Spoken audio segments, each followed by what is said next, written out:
When I lived in a commune for a while, I observed that you never knew who was going to come to this communal breakfast room. The same person would be different from one day to the next.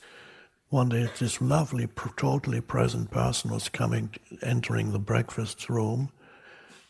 And the next day, that person, a little monster was suddenly there.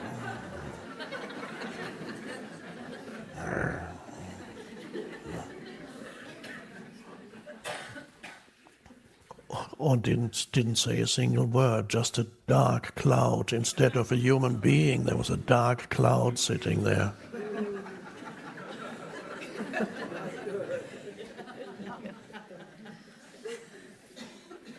Don't talk to me, come.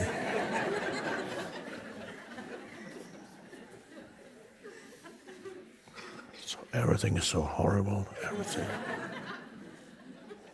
Or somebody who is some mischievous entity that wants to provoke you into some kind of emotional reaction. It says something hurtful. It knows exactly how to push your buttons. Come on, give me a reaction. And you find that with people living together, the same person that you dated suddenly comes with says something hurtful or offensive, and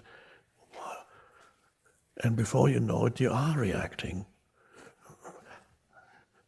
And then you feel the transformation happening to yourself also. And suddenly two completely different humans are there, and they're not happy, but they are enjoying their unhappiness. I'm talking about the pain body. Those humans are enjoying the drama of the relationship. So if you have lived with somebody, there may be exceptions to this, but in many, many cases you will have experienced, and perhaps to some extent you still do, the transformation that many human beings undergo periodically when they become deeply negative. And whatever form it takes, which varies from person to person, all we know is it's a very dark negative energy field that suddenly takes them over. They are taken over by something that they seem to have no control over.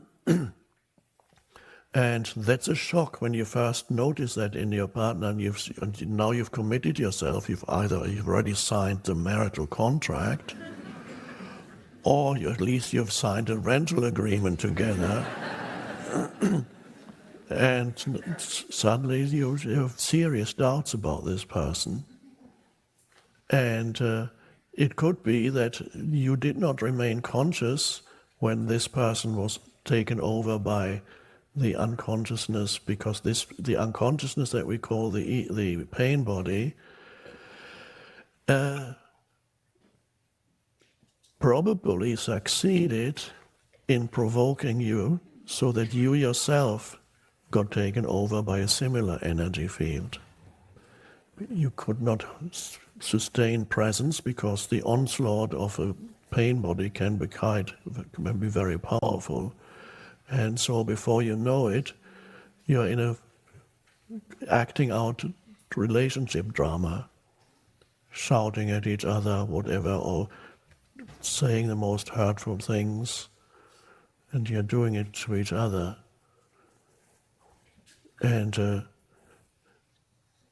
why is that? And why?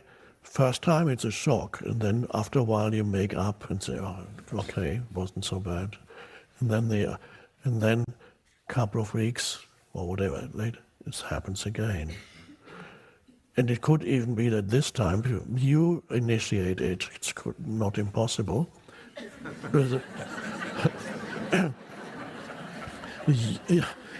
You wake up with your mood is suddenly so different that it colors your entire personality, this dark mood. When you feel the strong urge to provoke the other into some kind of reaction because you want the other to enter a similar mood, so you can resonate with, but who are you at that moment? You're not you at all. You are the pain body. Now what is that?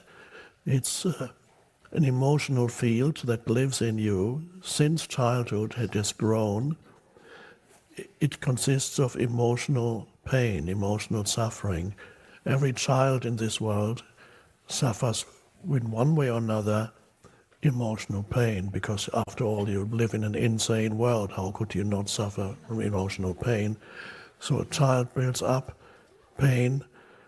There's always remnants after the child is emotionally hurt. Remnants remain, and the one remnant after another, they come together and form an emotional field. So the way I describe it, it's almost like an entity, an emotional entity, because by entity I mean it's an energy field. It's not visible, but it's energetic. It's an energetic energy field, an emotional energy field that lives in you. But it's not always not necessarily noticeable. Sometimes, and this is, you may be able to have observed it already, it has a dormant state when you hardly notice it, you're fine. So the pain body is sometimes, and how long it is dormant varies from person to person. There's a dormant state, but it cannot remain in its dormant state for too long, because it gets hungry. That's how I see it.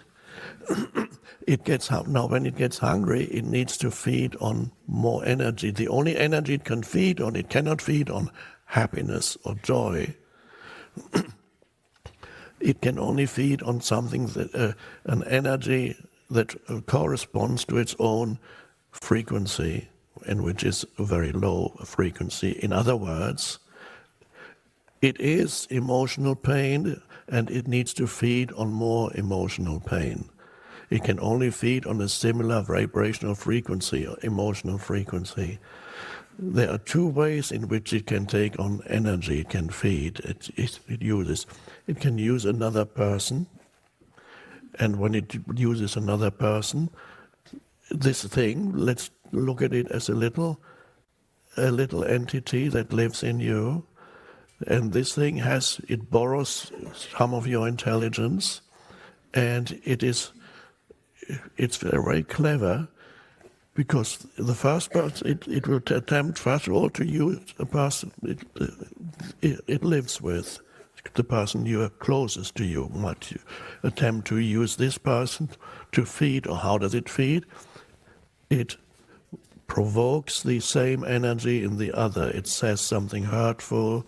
It knows exactly your weak points, the buttons to push, so to speak. It pushes all the buttons to get an emotional reaction from you. And usually it succeeds. And then it awakens your own pain body. Pain bodies love to recognize each other. That's a match made not in heaven, but in hell. A match made in hell is the match when two pain bodies get on well together, which means they love their drama. And there are couples who go through that periodically, and they can't do anything about it. They don't know what it is. And they always make up again afterwards, and it's okay now. But then it has to start again.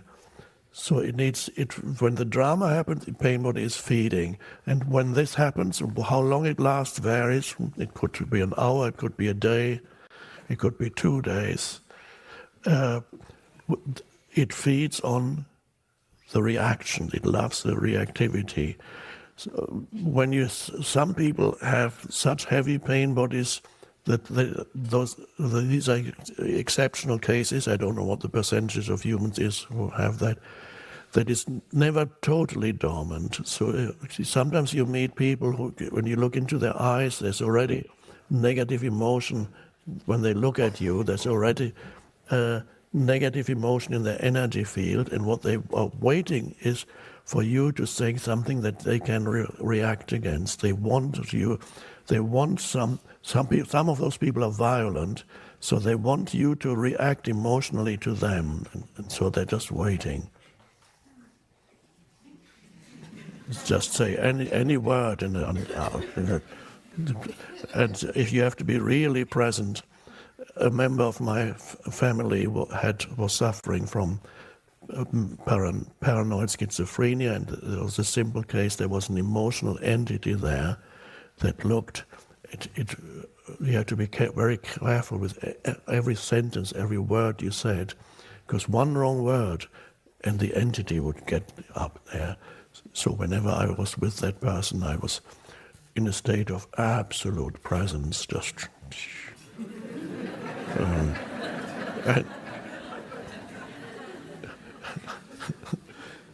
and the thing couldn't come up, it couldn't do anything. So you're not holding it, it's just the light of presence. It cannot come into the light of presence.